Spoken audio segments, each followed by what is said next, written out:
We always say good SEO is good product management, and good product management is good SEO. And what that means is that every single aspect of the way you build your website, how you position your products to your customers, your user experience, your graphic design, all of that really falls under, from our view, the category of SEO. And I think Google has long been pushing that message as well. Welcome to the third season of the Simple and Smart SEO Show, the podcast dedicated to empathy-driven, brand-building SEO. I'm your host, Crystal Waddell. I leverage my obsession with user experience to help business owners just like you optimize your website with confidence. Thank you so much for being here. Let's jump into another great episode. Welcome back to the Simple and Smart SEO Show. I am super excited to be here today with our special guest, Ray Grieselhuber. I met Ray at the Brighton SEO conference. And when I say met, I saw him at the Brighton SEO conference in San Diego. And as soon as I heard him talk, I was like, you know what? This is a man that we need to have on the podcast. So Ray, thank you for being here today. How are you? I'm good. I'm good. How are you doing? I'm good. And now you're back in the Midwest. Yeah, in terms of personal, I grew up in the Midwest in Columbus, Ohio. And after college, my wife and I wanted to move out to San Diego, basically to get away from the winters. And we spent about 5 years there, to Japan after that. And then did some backpacking, came back, had a couple of kids, well, first kid, and then moved back to Japan. I started my company there and then moved back to the San Francisco Bay Area after that for about 7 years. And then in 2017, we moved to Ohio just to have more room. Kids are getting bigger, wanted to spread out a little bit. And then my company is a company called DemandSphere, and we're an SEO platform. We focus on data and analytics primarily for e-commerce companies, programmatic SEO teams. And what that means generally is basically any sort of website that's backed by a database, like travel websites, real estate, job search, that sort of thing. You typically have a lot of different types of content and keywords that you're trying to perform well for, and they tend to be very complicated things to manage. And so our software helps you get a handle on that, especially from the monitoring and prioritization side of things. It's so interesting. When I hear that term e-commerce, I always think of Shopify, and I just think of products that people are selling direct to consumer. But you just mentioned a bunch of different industries that are actually e-commerce, even though I wouldn't have thought of them that way. Well, I always think back to that Wired article from 20 years ago when they were talking about how B2B e-commerce is actually going to be far larger than retail e-commerce. And I would say 100% that's true. And so now we're looking at SaaS as a category of B2B e-commerce, and also all of the online, think of like business insurance, any sort of business service that you can purchase online, all your supply chain. So it's a very broad category. Wow, cool. Okay, so I don't want anybody to be scared right now because we're using a lot of big words and big terms, and we are the Simple and Smart SEO Show. We're gonna break some of this down for those of us who are like, "Whoa, SaaS, what are these things?" But I just think it's so important to establish what an authority rate is in this industry, and so it's just going to be just a treat for all of us to get to learn some of these things. But one thing I wanted to talk to you first about, I didn't tell you this, that book, Product-Led SEO by Eli Schwartz. Wow, you recommended it at the conference. And so I decided to read it. Why did you recommend it? I think Eli has always had a really good perspective on things. I first met him when he was at SurveyMonkey way back in the day, and I was just getting started with my company, and he gave me a lot of really good feedback. I come from an engineering background, and I was showing him what I had and obviously wanted to impress him, and he just shared with me the way he looked at things. And I think the big impression that I had from him at that point was he really cared about matching what the product you're building is really to the needs of your users, versus simply thinking about it in terms of like, how much money can I make, or what kind of like the more short-term transactional goals. And that always stuck with me. And as we developed further, we naturally realized that the companies that we were working with that were the most successful in e-commerce were those companies that very tightly integrated SEO into their product management capabilities. A lot of companies, large and small, we see it all over the place, view SEO as that free traffic you get from Google if you spend a little time on it and maybe hire a couple of consultants. And really, it just doesn't work that way. The companies that we've seen get to the point where they're category leaders, they treat SEO as the core part of their business. We always say good SEO is good product management, and good product management is good SEO. And what that means is that every single aspect of the way you build your website, how you position your products to your customers, your user experience, your graphic design, all of that really falls under, from our view, the category of SEO.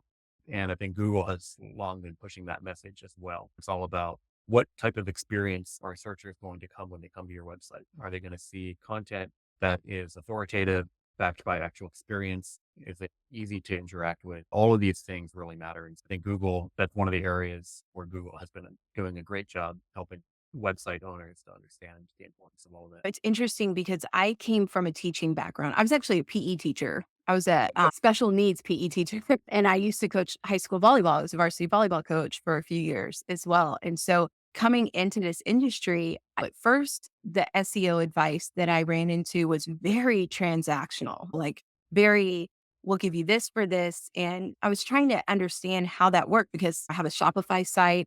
And I'm thinking that doesn't really make sense for my business, or I'm not sure how I could measure that success. And I know that there's a place for certain things, but I was really taken aback by the transactional nature of the business. And so as I started to research more and more, there was just some things that didn't align with how I approached SEO for my own business. And reading this book, it was just so comforting. And I was like, I'm not a crazy person. My main products, and I make this is just an example, this is an old one.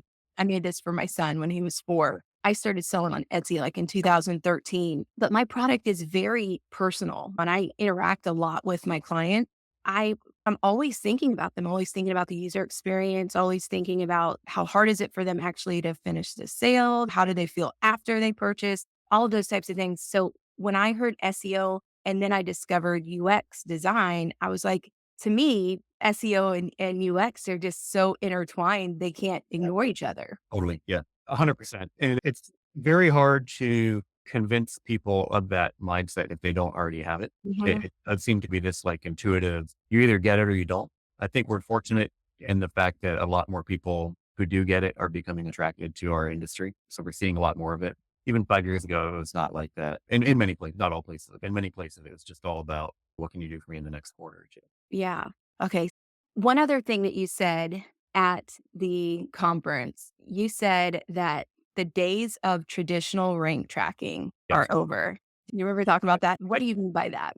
Yeah, that's a core part of our belief as well. And it actually does go back to this product-led SEO idea, which is if you look at the search engine results page or the SERP, as it's commonly shortened, what Google is presenting to you as a searcher is a ton of options and lots of different things that you can do. And the old days, it used to be about, are you ranking number one? Are you ranking number two? Are you in the top three? And that sort of thing. I don't want to say that those things don't matter anymore because they do matter. Really, in most cases, you have to be ranking in the top three to really get any sort of traffic, but still like just a bare minimum amount of information that you need to know from what the SERP can really tell you, because that top three position may not even be visible to a user when they first go to search on something. Could be below what we call the fold or that first scroll, because Google may have a bunch of ads on top of that. They may have a bunch of different features that they've built for the searcher themselves, rich snippets and everything else. And so all of that information is very important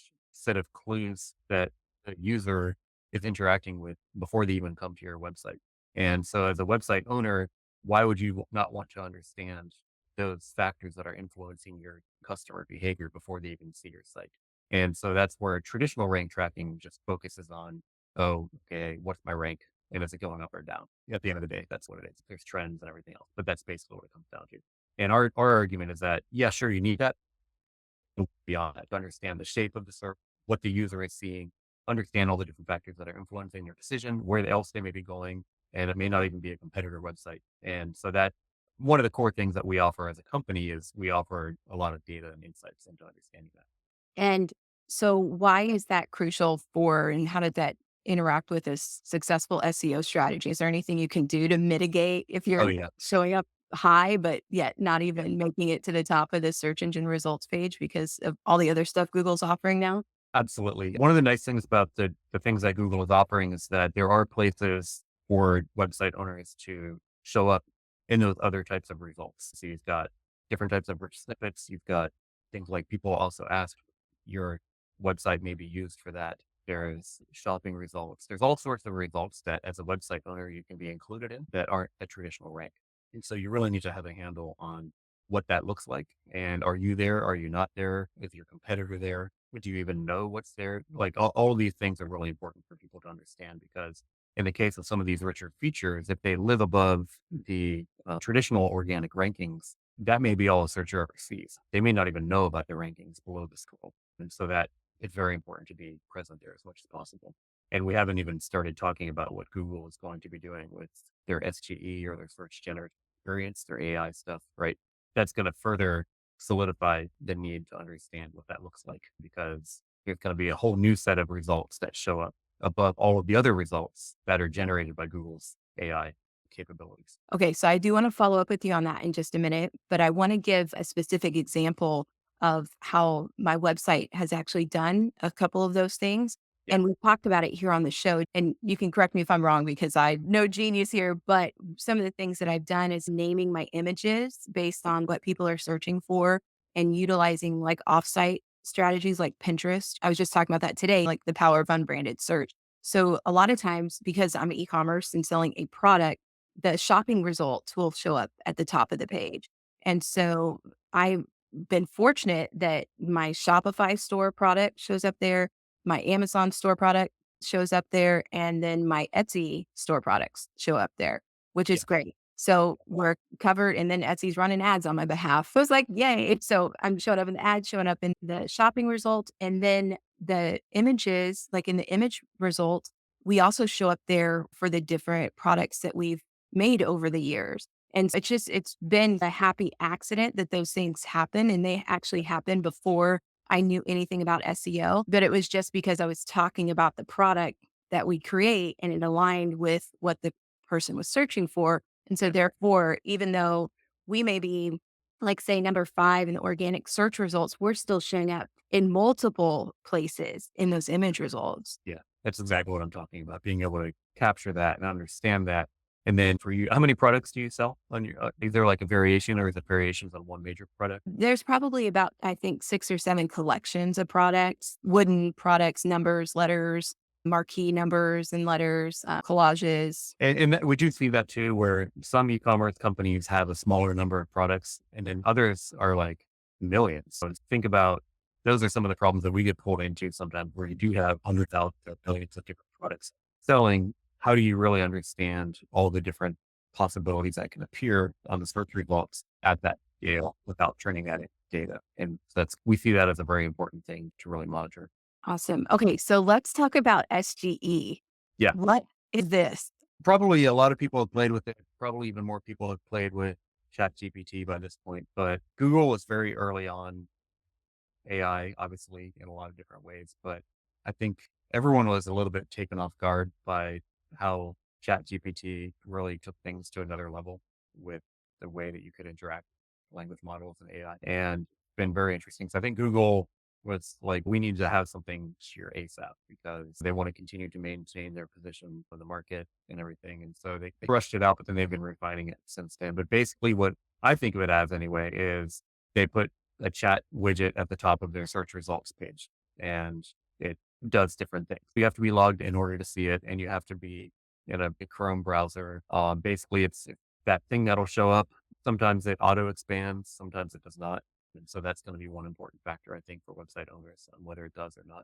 And then basically the type of content that they put in there really depends on what you're searching for. Sometimes they'll try to replicate almost like an e-commerce storefront with a lot of different, also like shopping type results showing up there. Sometimes it'll just be their own little content marketing attempts where they're generating content to answer a question. So we can talk more about search intent and stuff, but I think that's a big factor there. But basically they're experimenting. It's still experimental, but they're experimenting with this idea of how can their AI more accurately anticipate somebody is really looking for and just give that to them versus trying to get them to scroll through a bunch of different results and figure it out for themselves. I was an early adopter of Jasper. So I Yeah. love utilizing Jasper, especially for meta descriptions and Shopify. I was like, where have you been all my life? But then when they came out with the chat function after ChatGPT launch, did not like it at first. Like I had my ways of doing things. So then when came time to like actually utilize the chat, I was hesitant. But now I chat with Jasper like he's my friend and ask him different questions. So I almost think that those who came in on the chat GPT side, they're going to really embrace this SGE upgrade or whatever you want to call it that Google's giving us. But I've noticed there's two different things that showed up for me. Once it showed up as like a big square at the top with a bunch of summarized information. And then another time it said, do you want to have like that summarized information along with what you talked about with the shopping? How can businesses still get somebody to come to their website when that's popping up at the top? That is the question that everyone has right now. So it's still early. Google is it's still in an experimental phase. So we don't really know yet what the end result is going to be. I think that what everyone is looking at right now is basically there is still a connection between ranking on the SERP and showing up in those results. So people that tend to rank higher will usually have at least one or two mentions in that generated things. From that perspective, the basics of traditional SEO that we can talk about EEAT and so forth, that definitely has an impact and will continue to. We're also, and this is a pretty hot topic at Brighton, was this idea of digital PR kind of going beyond the idea of traditional link building. Backlinks, they do matter, of course, but there's a lot of talk around this idea of maybe even more than a direct backlink, it's more important to have your brand name mentioned in any type of different conversation, because the big shift that Google is probably making here is, and Mike King talked about this and it's a really good keynote. He talked about the shift in search from the traditional kind of keyword based search to more of the semantic based search. And what that means basically is going from just looking at the text to looking at the meaning of the word and the context of the word.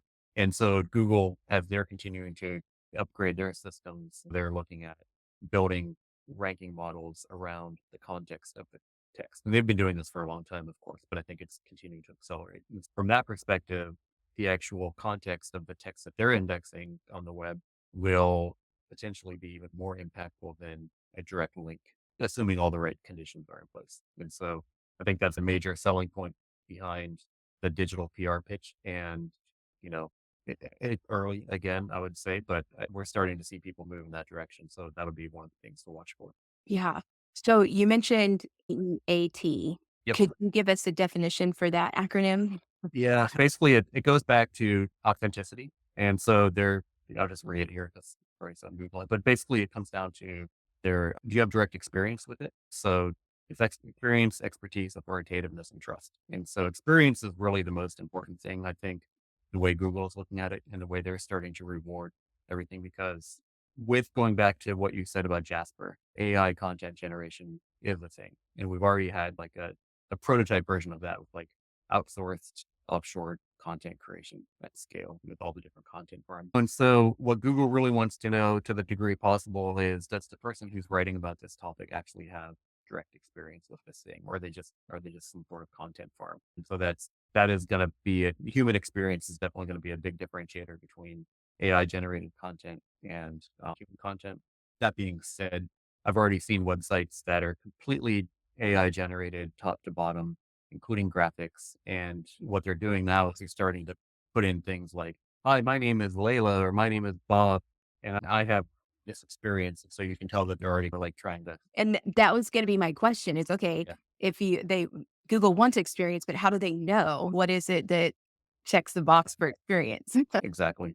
And so that's why I think they look at more than just experience. So expertise is one that is pretty hard to fake. That's one of the problems that I have. There's a lot of content that I want to write on LinkedIn or on our blog and so forth. And I get pitches all the time for, hey, we can write your content for you, or we've got this AI tool and everything. I don't, as much as I would love to be able to scale myself that way, I haven't bitten off on that because I'm not convinced that someone can talk about the topic the same way that I can. Mm. That's expertise. I know that there are certain things that I'm good at and I can lend authority to that. And authority, which is the next letter in the acronym, comes out of that expertise. You have that capability and people understand.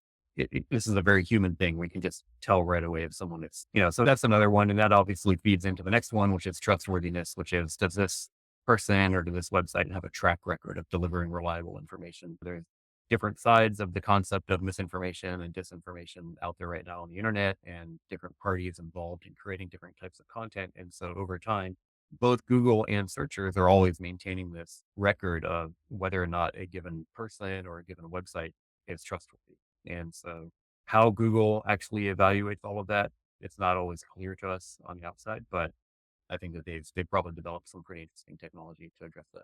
Yeah. And I know when you were speaking, I remember there's that point where you were talking about something and you're like, it might get a little nerdy here. And I remember that was the moment where you got my attention because I was like, that's what I came for. Like, I want to hear the nitty gritty details of Right. how this stuff works. So I appreciate that so much. And I also appreciate the fact that you recognized, hey, look, someone else doing, someone else speaking about something that I do is not going to give people the same level of same expert level opinion that I can do myself. And so I really appreciate that you said that because I've worked with some clients, and again, I'm new to SEO the last couple of years, and they just want to hand it off to me. Like, you just take care of it. You're the expert. And I'm like, no, actually, I'm the SEO. You're Right. the expert. And Yeah. so that's a tough conversation to have because I think some business owners, especially small business owners, they think, oh, I'm going to hand off this project to you, where it's more of, no, this is a partnership Yep. where I'm going to really showcase. So I love that you have that approach. It is one of the hardest things to convey. I'm not surprised that you run into that too. And actually, going back to Eli, he had a really good quote about this a couple months ago, where he said the difference between paying for traffic via advertising versus and building long-term organic traffic via SEO is basically the difference between renting a house and owning a house. When you're renting a house or when you're renting traffic through some ad network, you're already able to do that. You can just say, you go get me that traffic and I don't want to deal with it. And when you're owning something, and suddenly you're the one who has to wake up and fix the furnace at 3 a.m. because you're building that equity and you have to do a lot more. And it comes down to what you want over the long term. The trade-off is that you get assets out of the deal by investing in that equity. And I think that Mhm. that's a very powerful analogy that he had for people. Yeah.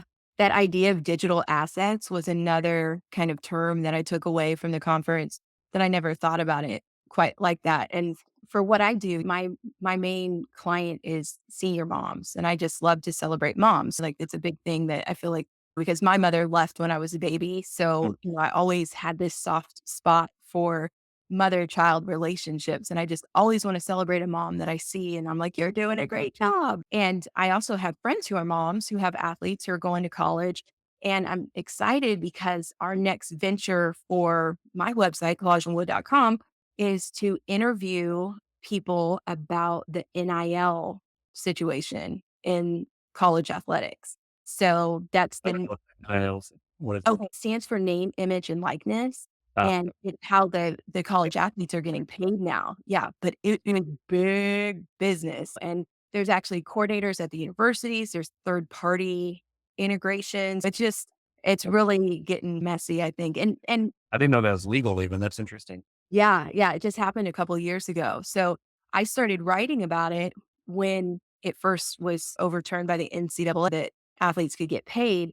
But now it's no, we need to get on the inside of this so parents and kids can know what to expect and how to navigate it. And some of these college athletes, they're posting videos on their Instagram with their Teslas that just got wrapped in vinyl. It is insane. Crazy. Yeah, super insane. So, It's good to know. I've got one athlete that could potentially be at that point down the road. So I'm going to keep it. yeah, see, you're my target. Yeah. Yeah. So it's not just moms, it's great dads too. Yeah, but my point is those are the ways that I'm excited that I've learned that I can connect with my people, my clients that are going to buy from me because there are points along their journey where I can still serve them or they can come back and find out information. And so that this all comes back to that idea of a digital asset. Like, I really want to create some linkable assets that are statistical in nature. Is that right? Statistical? I don't know if that's the correct term. My question around that is there like an NFT angle to this? Has that become a conversation? And That's a good question. I'll definitely put it in the conversation to yeah, the guys that I'll be talking to. I'm yeah. sure there is. If it's financial, it's all up for grabs. Yeah. Crazy stuff. I didn't know that. It's good to know. I had no idea. It's encouraging to see that because the schools, they make so much money off of all the sports, and Mhm. you want the kids and families to be able to benefit from that too. Obviously, there's like a whole new set of incentives probably that come along with that. But Yeah. And problems and challenges and Yeah. wins. But it's like everything, there's good and bad. Yeah. Yeah. Yeah. Yeah. Okay. So when we're talking about like those things in the search engine results pages being volatile or whatever, or not being seen, how can small business owners effectively monitor that without the resources of a larger company? Yeah. So I would definitely start with Google Search Console. They keep adding more and more tools, and that's a free tool that's available to any website owner. And all the resources that they put on their documentation for Search Console, they've done a really good job, I think, with that. Their data doesn't necessarily show you all of the things that you should be monitoring, but they'll give you a really good baseline and shows you all the data about the different keywords that are driving traffic and so forth. And then if you want to go deeper, it's one of the things that we provide with our demand metrics platform. And we work with basically people from small startups to multinational companies. And so it's something that scales really well. It just comes down to the type of volume that you're dealing with and all the data and analytics are the same. And so those are two places that we try to help people understand that those are resources that are available to them. And so I think it's going to continue to, as the industry grows, you're going to see a lot more of that stuff come out too. There's so many smart people building things, and there's different facets and angles to all of this. There's just so many different ways to go down one rabbit hole. So it really depends on what your particular challenges are and what your particular niche may be. When you think about mobile versus desktop, do you have any recommendations on where people should focus? Because I know a lot of people are creating their websites. If, let's just use Shopify, for example. They're creating their websites on Shopify and they're creating it in the desktop view. Do you think that's the best way to do it? Or what are your thoughts on that? I think that depends a lot on your audience. For me, I'm more of a desktop shopper. I don't even log into Amazon or anything on my phone, but I'm also Gen X. I'm not a millennial. I'm not Gen Z. So I don't know what that would look like. Yeah. So are you more of a desktop or a mobile purchaser? I'm a little bit of both. It depends. If I'm on Instagram or TikTok late at night Yeah. and I'm just weak with my self control, I might purchase something right there on my phone as long as my card is stored. But my card is stored on my computer. So typically I do most of my shopping on my laptop. Yeah. I personally, I like the shopping experience better on a laptop, but really that just comes down to data. You have to understand Google Analytics will tell you very quickly whether most of your transactions happen. And you'll probably know some of the tools in Shopify and so forth as well. But what we see in most cases, it's usually not either or, it's usually a mix of both. And it's sometimes 60-40 or 70-30 one direction or the other. Okay. And we had mentioned this just in our chats offline, but we were talking about the concept of localization. Yeah. And I was wondering if you could define that for us and give us like what that means in the context of SEO. Sure. Yeah. Basically, it comes down to language. Most cases, it'll be international. In some places like the US, you have a lot of different cultures and languages here too. And so it may not even be necessarily international. You're working with different audiences that come from different backgrounds. So a lot of our larger customers, they're e-commerce companies that have a big market in America and in the UK and maybe Germany, France, Japan, places in South America and so forth. And in each one of those markets, you have different content in different languages. When you can really start to see the difference between the smart players and the ones that are still figuring it all out are whether or not they understand the difference between translation and localization. Mhm. And what that means is translation is you can just feed that through Google Translate almost these days and get an okay output to translate your content. Maybe you can hire a team of translators to edit it and everything, but that is not even table stakes, really, if you want to perform well in these markets. And in order to do well, localization is really a better way to look at it. And so that's more going to, are you using the type of words that your direct audience is actually using?